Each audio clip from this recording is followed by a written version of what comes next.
안녕하세요. 지금으로부터 10년 전쯤 지난 시절의 일입니다. 제가 원래는 서울에서만 쭉 살았었는데 당시에 개인적인 문제도 있고 해서 경기도 쪽에서 살게 된 적이 있었습니다. 그쪽이 약간 다문화 그런 쪽으로 유명한 곳이었어요. 그래서 처음에 이사를 갔을 때는 동네 구경을 한번 해보고 싶었습니다. 다문화 거리가 어떤 분위기인가 궁금하기도 하고 당시에 할 일도 딱히 없어서 산책 겸해서 새벽 바람에 한번 다녀온 적이 있었네요.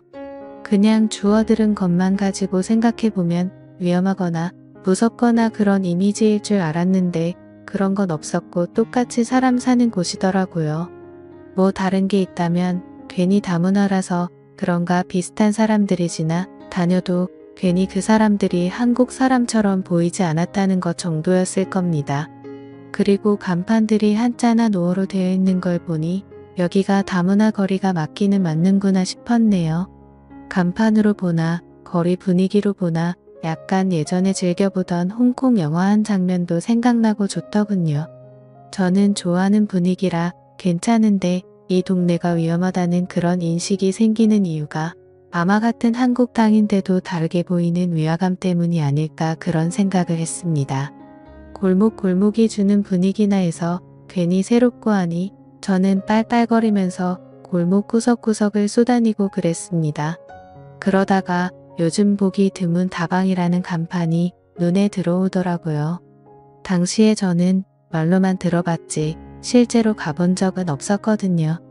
영화나 드라마 같은 데서나 보기만 해봤지 실제로도 영화에서 보는 것처럼 그런 일이 있는 건가 싶은 호기심도 들고 해서 한번 가볼까 싶은 마음이 생기더라고요. 제가 살던 곳에는 당연히 저런 거 구경도 하기 힘들었어요. 아예 가볼 일도 없었고 있었다고 해도 더 좋은 곳이 많은데 굳이 저런 데를 가겠나 싶기도 하더고요. 새벽 바람부터 나와서 그랬나 동이 트면서 날이 점점 밝아지기 시작하니 거리에도 사람들이 조금씩 늘어나고 분주해지는 게 느껴지기 시작했습니다. 그런데 사람이 많아지니까 보는 눈도 괜히 많아지는 것 같더라고요. 세상에 저를 누가 신경이나 쓸까 싶었지만 그래도 들어가는데 괜히 눈치 보이기 전에 사람 없을 때 가는 게 낫겠다 싶어서 어서 빨리 발걸음을 재촉했습니다. 입구가 특이하게 건물을 정면에 두고 옆으로 빠져서 지하로 내려가는 구조였습니다. 그렇기에 더욱더 제가 생각한 그런 곳이지 않을까 하는 기대도 생기더군요. 카운터에서 엄청 밝은 분위기에 당시 저보다도 한 5살은 어려 보이는 아가씨가 인사를 해주더군요. 속으로 그때 땡 잡았다 싶었지요. 좀처럼 받기 힘든 밝은 인사를 받고 괜히 헛기침을 하면서 어느 자리에 앉을까 하다가 혹시나 만약을 대비해서 출구 가까운 곳으로 자리를 잡아 앉았습니다. 괜히 바가지일 수도 있고 내상을 입을 수도 있지도 않겠냐는 생각이 들었거든요. 그런데 한참을 앉아 있었는데 혹시나 진짜 여기는 찻집이 아닐까 싶은 생각이 들었습니다. 괜히 저만 쪽당하는 게 아닌가 싶기도 하고 여러모로 마음이 이상했네요. 괜히 아닌 척하면서 쩔쩔매면서 두리번대고 있었습니다. 제가 자리를 잡아 이미 앉아있던 상황인데도 불구하고 덮개 같은 건 할 생각이 없어 보였습니다. 인사는 세상에서 제일 밝게 해줘보면서 옆에 와서 앉는다든지 뭐 마실 건지 물어본다든지 그런 거 하나 없이 그냥 카운터에 기대서 앉아 가만히 화장만 계속 꽂히고 있는 겁니다. 헛기침을 하면서 눈치도 주고 했는데 그 아가씨는 계속 단 곳만 보고 더는 신경도 안 쓰다가 저 뒤쪽에서 인기척이 들리더니 드디어 누가 나오더군요. 그런데 뒤에서 나온 사람은 나이가 좀 있어 보이는 그 당시 저에게는 저희 막내 이모보다 조금 어린 사람이었습니다. 뭐라고 해야 할지 약간 애매하게 나이가 많아 보이고 애매하게 예쁜 그런 느낌이었습니다. 분명 제 또래 정도 되었을 때는 어디서 한 가닥 하기는 했을 것 같아 보였지만 나이를 숨길 수는 없어 보였어요. 그러다 드디어 제가 안절부절하고 있다는 걸 눈치채고 제 곁으로 후다닥 와서 자리에 앉더군요. 그러더니 저한테 뭐 마실 거냐고 물어보더라고요. 쟤는 온 지 얼마 되지도 않고 돈 벌 생각도 없어 보인다고 하면서 대신 사과까지 해주더라고요. 솔직히 이제와 생각해보니 그 아가씨는 제가 마음에 별로 안 들어 보였고 그래서 이 이모한테 저를 떠넘긴 게 아닌가 하는 생각이 듭니다. 아무튼 저도 어디서 본 건 있어서 진하게 커피 한 잔 좀 타달라고 이야기했습니다. 그런데 그 누님은 주문을 받았는데 커피를 만들러 가지는 않고 오히려 저를 보더니 저를 오빠라고 부르더군요. 그러더니 내 것도 한 잔 사줘야 하는 거 아니냐며 친한 척 물어왔습니다. 솔직히 한 잔만 사야 하는 게 아니란 건 알고 있었는데 누가 봐도 이모뻘 되는 사람이 저한테 오빠라고 부르는 것부터가 조금 그랬거든요. 그래도 그때는 주문을 받는 게 아니고 이 사람이 분명히 여기 사장님이 아니겠냐 싶었습니다. 오빠라고 했던 건 제가 여기 와서부터 꽤나 오랜 시간을 대기를 하고 있었으니 제 기분을 풀어주기 위해 그런 게 아닐까 하는 생각이 먼저 들더군요. 확실히 입구에 있던 아가씨는 제 스타일이었기도 하고 일하기 귀찮아하는 그 사람을 커피를 시키고 나면 제 옆에 앉혀주지 않겠나 하는 기대도 들어서 1시간 커피 값치고는 꽤나 큰 돈이었지만 지불을 했습니다. 그때부터는 괜히 긴장도 되고 그래서요. 아침에 마실러 온다고 괜히 너무 후줄근하게 하고 온 건 아닌가 싶기도 하고 눈곱도 괜히 띄고 그러면서 긴장하고 있었습니다. 괜히 숨이 깊게 들어가고 손도 살짝 떨리고 그러더라고요.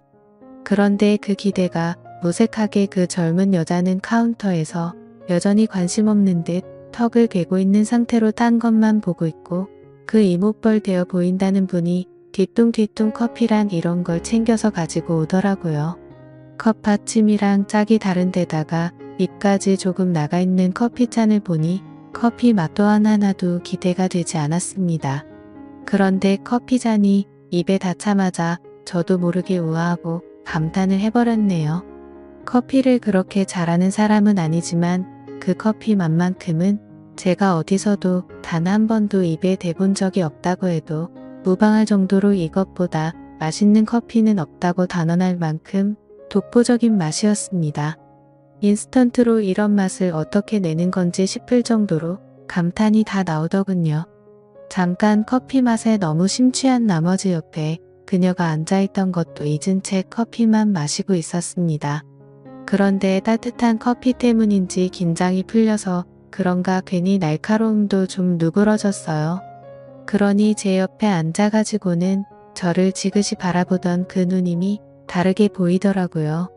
가까이서 보니 화장이 조금 진한 느낌이 있긴 하지만 입술도 새빨갛게 칠해서 그 당시 제가 주변에서 보던 또래 여자친구들에게서는 느껴본 적이 없는 그런 매력이 있더라고요. 그러니 제가 처음부터 여기에 온 이유도 뭔지 기억이 나기 시작했습니다. 커피를 마시러 온 게 아니라 체험과 경험을 위해 왔다는 것을 말이죠. 그렇게 생각을 고쳐먹으니 계속해서 그녀가 예뻐 보이기 시작하더라고요. 이 누님이 풍기는 분위기가 그냥 그런 게 아니고 당시 저 같은 애송이는 마음만 먹으면 헤어나이지 못하게 만들 것 같은 연륜에서 나오는 무언가가 있었습니다. 그러니 오히려 저는 더더욱이 긴장이 되기 시작하더군요. 그때부터는 카운터에서 딴청 부리고 있던 제 스타일의 여자는 눈에 들어오지도 않았습니다. 그 누님이 제가 아직 20대라는 걸 알고 나니 혼자 까르르 웃으면서 오랜만에 젊은 기운 받네 하면서 기뻐하더라고요. 자기한테 저만한 조카가 있다고 하는데 정말 이모뻘니 맞았나 봅니다.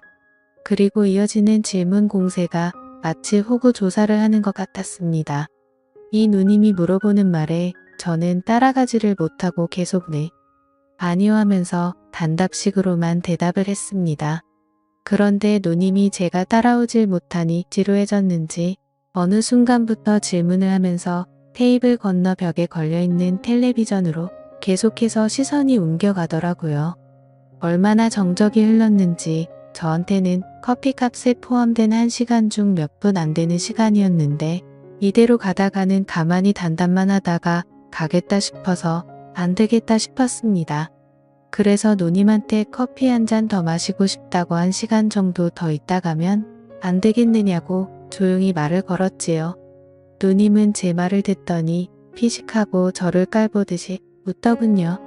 장소가 주는 묘한 분위기와 누님이 앉아있는 저를 위해서 아래로 내려다보며 짓는 미소에 그 새빨갛게 칠해놓은 입술까지 3박자가 다 들어 맞아떨어지니 점점 제 시선은 오갈 곳을 잃고 심장은 쿵쿵거리며 뛰기 시작했습니다.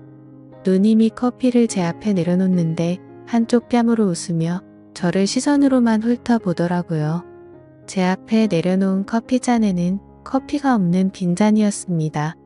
누님은 제가 커피가 없는 걸 확인하고는 나갈까 하고 제게 말을 걸어왔습니다. 이제서야 옳게 왔구나 하는 생각이 들었네요. 그런데 그녀가 저한테 시간은 정확하게 쳐줄 테니까 일단 자기랑 어디 좀 들리자고 하는 겁니다.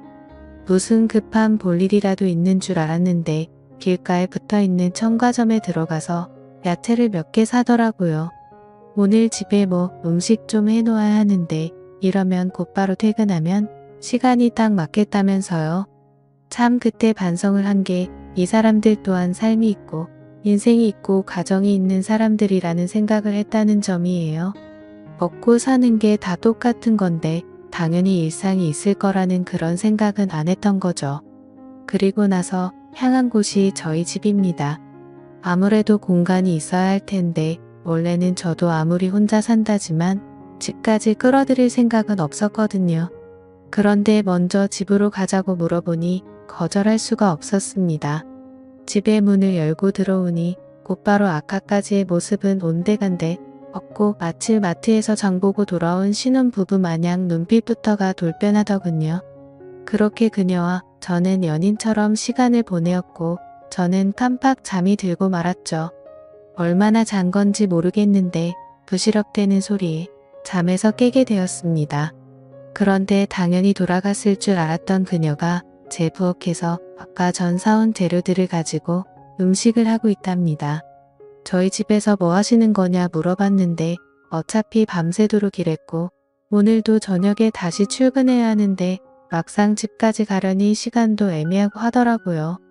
그냥 여기서 해가 지면 다시 출근하겠다고 하면서요. 저한테 혼자 살면 밥도 제대로 못 챙겨 먹을 텐데 이리 와서 점심이나 먹으라는 겁니다. 요리 솜씨도 제법이더라고요. 그녀 말로는 밤새 일했고 집에 가려는 와중에 제가 들어온 거라고 하는데 자기도 피곤하고 힘이 들었을 텐데도 이렇게 저를 신경 써주는 모습이 참 고맙답니다. 그날 이후로 그녀는 제 애인 같은 사람이 되어 있었습니다. 아무래도 나이 차도 있고 뭔가 좀 마음이 걸려서 진짜 애인은 되지 않았지만 우리 둘만 좋으면 되는 게 아니겠나 하는 생각이었어요.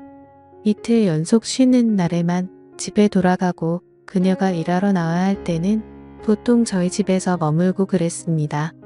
항상 일에 지쳐서 피곤할 텐데도 저를 위해 신경 써주는 모습이 참 좋았어서 그런지 제 인생에서 그녀가 참 기억에 많이 남습니다. 그녀와의 인연은 제가 이사를 가기 전까지 계속되었고 제가 이사를 가게 되면서 자기 같은 사람 계속 만나봐야 좋을 것도 없다며 이제는 저희 미래를 위해 노력하라며 저를 응원해줬습니다. 그 이후로도 연애는 몇 번 해봤지만 그렇게 자신을 희생하면서까지 저에게 모든 걸 다 해주는 사람을 만나본 적이 없습니다.